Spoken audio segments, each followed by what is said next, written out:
Hi hello friends, welcome to cooking style channel.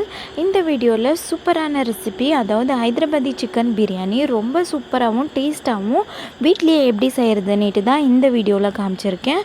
So இந்த ஈஸியான ரெசிப்பியை ரொம்பவே ஈஸியாக தான் நான் காமிச்சிருக்கேன். ஸோ இந்த மெத்தடை ஃபாலோ பண்ணி கண்டிப்பாக நீங்களும் வீட்டில் ட்ரை பண்ணி பாருங்கள்.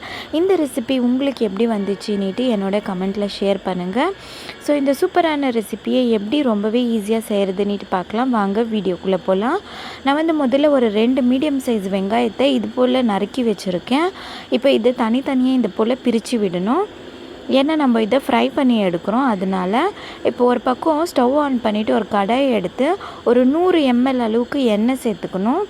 எண்ணெய் காஞ்சதும் நம்ம கட் பண்ணி வச்சுருக்கிற வெங்காயத்தை இது போல் உதிரியாக பிரித்து விடணும். இப்போ இதை ஒரு 10லேருந்து 20 நிமிஷம் வரைக்கும் மீடியம் ஃப்ளேம்லேயே நம்ம இதை ஃப்ரை பண்ணணும். இது ஈவனாக ஃப்ரை ஆகணும். ஒரே பக்கம் வேகாதவோ இல்லை ரோஸ்டாகவோ ஆகிடக்கூடாது. அதனால் கைவிடாமல் கவனமாக மீடியம் ஃப்ளேம்லேயே எனக்கு ஒரு 20 நிமிஷம் மேலேயே ஆச்சு இது இந்த அளவுக்கு நல்லா ஃப்ரை ஆகிறதுக்கு. இப்போ இது நல்லா ரெடி ஆகிடுச்சு, ஃப்ரையும் ஆகிடுச்சு. பார்க்குறதுக்கே தெரியுது நல்லா கிறிஸ்பியாக ஃப்ரை ஆகிருக்கு. கலரும் இந்த கலரில் தான் வரணும், இதை விட அதிகமாக ரோஸ்ட் ஆகிடக்கூடாது. இப்போ இது ரெடி ஆனவுடனே இதை நம்ம கையிலேயே நல்லா ஸ்மாஷ் பண்ணி விடணும். இந்த மாதிரி நம்ம கையிலேயே நல்லா ஸ்மாஷ் பண்ணி இதை ஒரு கப்பில் மாற்றிக்கணும். இப்போ இது ஒரு பக்கம் இருக்கட்டும். இப்போ அடுத்து நான் 2 மீடியம் சைஸ் பூண்டை உரித்து வச்சுருக்கேன். 3 இன்ச்சு அளவுக்கு இஞ்சி, 1 கப்பு புதினா, 1 கப்பு கொத்தமல்லி, தேவையான அளவுக்கு உப்பு, 1/2 டீஸ்பூன் மஞ்சள் தூள், 1 இன்ச்சு அளவுக்கு பட்டை, 3 லவங்கம், 3 ஏலக்காய் எடுத்திருக்கேன், கொஞ்சமாக எண்ணெய் எடுத்துன்னு இருக்கேன். இப்போ நம்ம எடுத்து இந்த பொருட்களெல்லாம் மிக்சர் ஜாருக்கு மாற்றிக்கணும். அதாவது கொத்தமல்லி, புதினா, இஞ்சி, பூண்டு, அது கூடவே 1/2 டீஸ்பூன் மஞ்சள் தூள், அது கூடவே நம்ம எடுத்திருந்த பட்டை, கிராம்பு, ஏலக்காய் இதையும் சேர்த்துட்டு 1 டீஸ்பூன் எண்ணெய் சேர்த்து இதை நல்லா ஸ்மூத் பேஸ்ட்டாக கிரைண்ட் பண்ணி எடுத்துக்கணும். இப்போ மிக்சர் ஜாரில் நல்லா ஸ்மூத் பேஸ்ட்டாக இந்த மாதிரி கிரைண்ட் பண்ணிக்கினதும் இது ஒரு பக்கம் இருக்கட்டும். அடுத்து இன்னொரு பக்கம் ஒரு 4 பச்சை மிளகாவை இது போல் உரலில் நல்லா ஸ்மாஷ் பண்ணி எடுத்துக்கணும். இது மாதிரி நசுக்கி எடுத்துக்கிறதுனால நம்மளுக்கு டேஸ்ட்டு கொஞ்சம் கூடுதலாக கிடைக்கும். இப்போ அடுத்து 1 கேஜி சிக்கனை நல்லா கழுவி வாஷ் பண்ணி எடுத்துன்னு இருக்கேன். நம்ம அரைச்சி வச்ச க்ரீன் மசாலா பேஸ்ட்டு எடுத்துன்னு இருக்கேன். அது கூடவே 1/2 கப்பு புதினா, 1/2 கப்பு கொத்தமல்லி, ஃப்ரைட் பண்ணி வச்சுருக்கிற ஃப்ரைடு ஆனியன் 1/2 கப்பு எடுத்துன்னு இருக்கேன். ஒரு 1/4 லிட்டர் அளவுக்கு கெட்டியான தயிர் எடுத்துன்னு இருக்கேன். அது கூடவே நம்ம நசுக்கி வச்சுருந்த பச்சை மிளகாய், பட்டர் நான் 1 டேபிள் ஸ்பூன் அளவுக்கு உருக்கி வச்சுருக்கேன். 1 டேபிள் ஸ்பூன் அளவுக்கு எலும்பிச்சப்பழ சாறு எடுத்துன்னு இருக்கேன். பிரியாணி மசாலா 2 டேபிள் ஸ்பூன் எடுத்திருக்கேன். இது ஹோம் மேடு. நான் இதோடைய லிங்க்கை டிஸ்கிரிப்ஷனில் கொடுக்குறேன். அது கூடவே 1 டீஸ்பூன் அளவுக்கு 1 டேபிள் ஸ்பூன் அளவுக்கு மிளகாய்த்தூள், 1 டீஸ்பூன் அளவுக்கு தனியாத்தூள், 1/2 டீஸ்பூன் மஞ்சள் தூள். இந்த பொருட்களெல்லாம் நம்ம நோட் பண்ணி வச்சுட்டதுக்கப்புறமா இப்போ இதை நம்ம ஒரு பெரிய கடாய் எடுத்து இல்லை ஒரு பெரிய பாத்திரம் எடுத்து நம்ம கழுவி வச்சுருக்கிற சிக்கன் பீசஸ் எல்லாம் சேர்த்துக்கணும். சிக்கன் பீசஸில் நம்ம ஏற்கனவே அரைச்சி வச்சுருந்த பச்சை மசாலாவை சேர்த்துக்கணும். அது கூடவே மிளகாயும் சேர்த்துக்கணும். இப்போது ஃப்ரைடு ஆனியனை சேர்த்துக்கணும். இப்போ கொத்தமல்லி, அது கூடவே புதினா, மஞ்சள் தூள், மிளகாய்த்தூள், தனியாத்தூள், மிளகாய்த்தூள், அது கூடவே பிரியாணி மசாலா. இப்போ எலும்பிச்சப்பழ சாறையும் சேர்த்துட்டோம். அடுத்து நம்ம கெட்டியான தயிர் எடுத்துன்னு இருக்கேன். இப்போ கடைசியாக நம்ம உருக்கி வச்சுருக்கிற பட்டரை சேர்த்துக்கணும். இப்போ இதெல்லாம் சேர்த்துட்டு இதை நல்லா மிக்ஸ் பண்ணி விடணும். இந்த அளவுக்கு இதை நல்லா மிக்ஸ் பண்ணி வச்சதும் இது ஒரு 1/2 hour நம்ம இதை ஊற வைக்கணும். இப்போ இது போல் கம்ப்ளீட்டாக மிக்ஸ் ஆனதும் மூடி இது 1/2 hour ஊறட்டும். அதுக்குள்ளே இன்னொரு பக்கம் ஒரு பெரிய பாத்திரம் எடுத்து ஒரு 2லேருந்து 3 டேபிள் ஸ்பூன் அளவுக்கு எண்ணெய் சேர்த்துக்கணும். எண்ணெய் காஞ்சதும் நம்ம ஊற வச்சுருக்கிற மசாலாவை இதில் சேர்த்துக்கணும். சிக்கன் மசாலாவை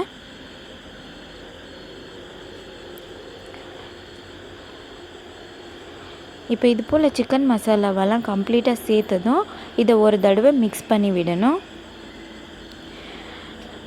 இப்போ மூடி போட்டு இதை ஒரு 15லேருந்து 20 நிமிஷம் நம்ம கொதிக்க விடணும். அதுக்குள்ளே இன்னொரு பக்கம் நம்ம ரைஸ் எடுத்துக்கணும். நான் வந்து பாஸ்மதி ரைஸ் 3/4 kg எடுத்திருக்கேன். அதாவது 1 kg சிக்கனுக்கு நான் 3/4 kg ரைஸ் எடுத்திருக்கேன். அது கூடவே 1 டீஸ்பூன் அளவுக்கு சின்னதாக வர சீரகம் எடுத்துன்னு இருக்கேன். 1 இன்ச்சு பட்டை, ஒரு 4 கிராம்பு, 3 ஏலக்காய், கொஞ்சமாக உப்பு எடுத்துன்னு இருக்கேன். 1 டீஸ்பூன் அளவுக்கு எண்ணெய் எடுத்துன்னு இருக்கேன். இது வந்துட்டு ரைஸ் வந்து நம்ம 2 தடவை நல்லா வாஷ் பண்ணிவிட்டு அதுக்கப்புறம் இதை ஒரு 15லேருந்து 20 நிமிஷம் நம்ம ஊற வைக்கணும். பாஸ்மதி ரைஸ் தான் ஹைதராபாதி சிக்கன் பிரியாணிக்கு ரொம்பவே சூப்பராக இருக்கும். அதனால் கண்டிப்பாக பாஸ்மதி ரைஸ் தான் யூஸ் பண்ணணும். எப்போவுமே பிரியாணிக்கு வந்துட்டு ரைஸை விட சிக்கன் தான் அதிகமாக சேர்த்துக்கணும். அதனால் நான் 3/4 kg ரைஸ்க்கு 1 kg சிக்கன் எடுத்துன்னு இருக்கேன். இப்போ 2 தடவை நல்லா வாஷ் பண்ணிவிட்டேன். இப்போ இதை 20 நிமிஷம் ஊற விடலாம். இன்னொரு பக்கம் ஒரு பாத்திரம் எடுத்து ஒரு 2 லிட்டர் தண்ணி சேர்த்துட்டு தண்ணி காயணும். தண்ணி காஞ்சதும் நம்ம எடுத்து வச்சுருந்த உப்பு, சீரகம், பட்டை, லவங்கம், ஏலக்காய் இது எல்லாத்தையும் சேர்த்து 1 டீஸ்பூன் எண்ணெயும் சேர்த்துக்கணும். இப்போ இதெல்லாம் காஞ்சி தண்ணி கொதிக்க ஆரம்பிக்கிற டைமில் நம்ம ஊற வச்சுருக்கிற பாஸ்மதி ரைஸை சேர்த்துக்கணும். இப்போ பாஸ்மதி ரைஸையும் சேர்த்து இதை நல்லா மிக்ஸ் பண்ணி விடணும். இப்போ ரைஸை வந்துட்டு நம்ம ஒரு 70லேருந்து 80% மட்டும் குக் பண்ணால் போதும். இன்னொரு பக்கம் நம்ம சிக்கன் கிரேவியை வேக வச்சுருக்குறோம். இதை அடிக்கடி ஒரு தடவை திருப்பி விடணும், இல்லைன்னா அடி பிடிச்சிடும். இப்போ இது நல்லா கொதிச்சுன்னு இருக்குது. இது இன்னும் வேகட்டும். இந்த பக்கம் ரைஸ் வந்துட்டு நம்மளுக்கு 70 to 80% மட்டும்தான் குக் ஆகணும். இது அதிகமாக வேகக்கூடாது. ஏன்னா இதை நம்ம தம் போடுறதுனால நம்மளுக்கு 70 to 80% மட்டும் தான் குக் ஆகணும். இப்படி தொட்டு பார்த்தோம்னா நம்மளுக்கு நசுங்கக்கூடாது, ஆனால் வெந்திருக்கணும். வெந்திருந்தால் மட்டும் போதுமானது. இப்போ நான் ரைஸை வந்துட்டு வெடிக்கட்டி ரைஸை எடுத்துக்கிறேன். தண்ணி வெடிக்கட்டிட்டு இந்த பக்கம் சிக்கன் கிரேவியும் ரெடி ஆகிடுச்சு. நான் கொஞ்சம் அதிகமாக சிக்கன் கிரேவியை ரோஸ்ட் பண்ணிவிட்டேன். நீங்கள் இன்னும் கொஞ்சம் தெளிவாக பண்ணிக்கினா இன்னும் சூப்பராக இருக்கும் பிரியாணி.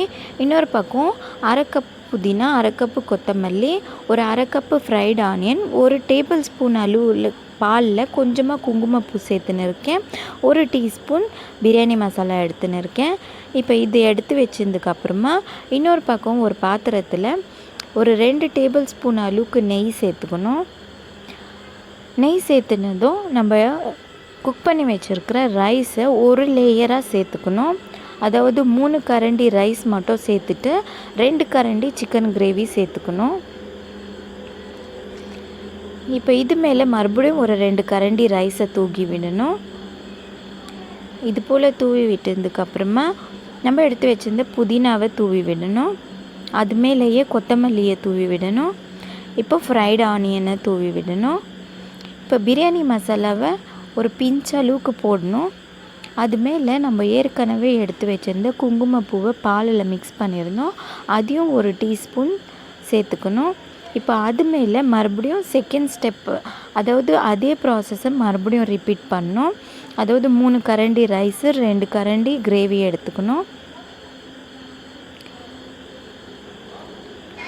அதே போல் அது மேலே ரைஸை சேர்த்துக்கணும்.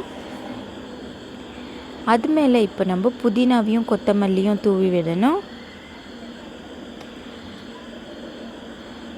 அதே போல் பிரியாணி மசாலா அது மேலே பாலை சேர்த்துக்கணும். குங்குமப்பூவும் பாலும் மிக்ஸ் பண்ணியிருந்ததை சேர்த்துக்கணும். இப்போ கடைசியாக மிச்சம் இருக்கிற சிக்கன் கிரேவி எல்லாத்தையும் சேர்த்துட்டேன், ரைஸையும் சேர்த்துட்டேன். கடைசியாக மிச்சம் இருக்கிற பாலும் குங்குமப்பூவையும் இது போல் சேர்த்துட்டேன். இப்போ எல்லாத்தையும் சேர்த்துட்டதுக்கப்புறமா இப்போ மூடி போட்டு நான் வந்து காற்று போகாத அளவுக்கு இந்த மூடியில் இருக்கிற ஓட்டையை அடிக்கிறதுக்காக பேப்பர் மூடி இருக்கிறேன். கம்ப்ளீட்டாக காற்றே போகாத அளவுக்கு இதை நம்ம கம்ப்ளீட்டாக மூடி விடணும். இப்போ ஒரு பக்கம் நம்ம இது போல் ஒரு தவா எடுத்து 10 நிமிஷம் நான் ஸ்டவ் மேலே விட்டுருந்தேன். இப்போ இது சூடானதும் நம்ம இந்த பாத்திரத்தை எடுத்து அது மேலே வச்சுடணும். வச்சுட்டு இதை ஒரு 15 நிமிஷம் நான் வேக விட்டுருந்தேன். அதுக்கப்புறமா இது மேலே ஒரு காட்டன் துணியை போட்டு மூடி மறுபடியும் மூடி போட்டு மூடி ரொம்பவே டைட்டாக ஹேர் டைட்டாக இருக்கணும். இது அந்தளவுக்கு டைட்டானதும் உள்ளே இருக்கிற கிளாத்தெல்லாம் நனைஞ்சிருக்கும். அந்தளவுக்கு நனைகிற வரைக்கும் இதை நம்ம விடணும். ஒரு 20லேருந்து ½ an hour இது மாதிரி தம் பண்ணணும். இப்போ கிளாத்து கம்ப்ளீட்டாக நனைஞ்சிடுச்சு. அவ்வளோதான். இப்போ நம்ம எடுத்துட்டோம். இது கிளாத்து நனையிறது தான் நம்மளுக்கு மெஷர்மெண்ட்டு. அவ்வளோதான், நம்மளுடைய சூப்பரான ஹைதராபாதி சிக்கன் பிரியாணி ரெடி ஆகிடுச்சு. இப்போ இதை நம்ம சர்விங்காக எடுத்துக்கலாம். ஸோ இது ரொம்பவே சூப்பரான ரெசிபி. மெத்தட் கொஞ்சம் லென்த்தாகவும் கொஞ்சம் கஷ்டமாகவும் தெரியும், ஆனால் இதோடைய டேஸ்ட் வந்துட்டு ரொம்பவே சூப்பராக இருக்கும். ஸோ மிஸ் பண்ணாமல் கண்டிப்பாக நீங்களும் வீட்டில் ட்ரை பண்ணி பார்த்துட்டு எப்படி வந்துச்சுன்னு என்னோடய கமெண்ட்டில் ஷேர் பண்ணுங்கள். இந்த வீடியோ உங்களுக்கு பிடிச்சிருந்தா என்னுடைய வீடியோவை லைக் பண்ணுங்கள், உங்களுடைய ஃபேமிலி அண்ட் ஃப்ரெண்ட்ஸோடு ஷேர் பண்ணுங்கள். தேங்க்யூ ஸோ மச் ஃபார் வாட்சிங்.